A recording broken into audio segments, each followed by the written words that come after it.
On en reparlera, mais j'aimerais dire à tous ceux qui ont décidé d'obéir au Seigneur que la fête des cabanes ou la fête des huttes, Sukkot, est en train d'approcher. Donc ce sera en septembre. Donc préparez-vous, préparez-vous. C'est le moment de se préparer maintenant. Sukkot, ça a été ordonné par le Seigneur dans le livre de Lévitique, je crois, chapitre 23.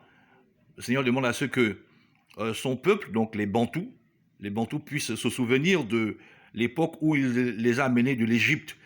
Durant la traversée du Sahara, ils ont stationné dans des tentes. Donc le séjour dans le désert, c'était sous des tentes. Et donc en souvenir de cet événement, eh bien, chaque Bantou doit demeurer durant 7 jours sous des tentes. Donc fabriquer des tentes avec le tissu, avec des draps, je sais pas, des rideaux, et même au salon. Si vous avez si vous n'avez pas de place au salon, eh bien dehors, si vous êtes dans une concession, bien sûr, dehors, dans votre chambre, mais essayez de respecter le commandement. J'aimerais rappeler que les fêtes sont en principe le mot fête qui se dit en hébreu mensonger, parce que l'hébreu parlé actuellement par les juifs n'est pas le véritable hébreu. Le mot fête, c'est mohed. Mohed veut dire rendez-vous.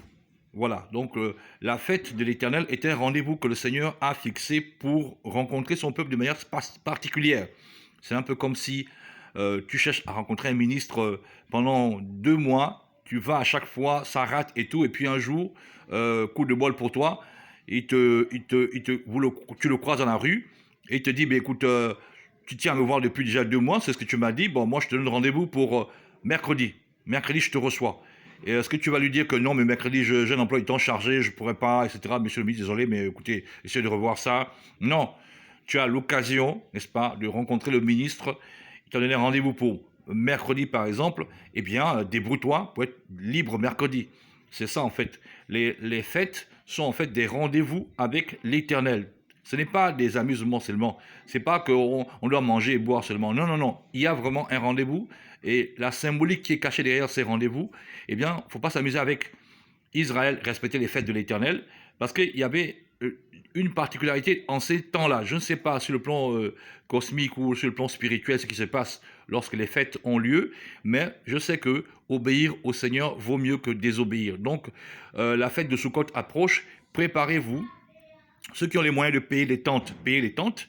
Euh, vous disposez simplement ça dans votre salon, dans votre maison, et pendant une semaine, vous habitez sur les tentes. Bien sûr, vous sortez pour aller au travail, vous sortez pour prendre un bain et tout ça, machin, mais pour dormir, c'est sous la tente. Donc c'est un commandement du Seigneur. Je sais qu'à notre époque, là, cela va paraître ridicule. Cela paraîtra ridicule à beaucoup de gens, mais ne vous préoccupez pas de ceux qui se moquent, etc. Préoccupez-vous seulement de celui qui est assis sur le trône et qui revient bientôt.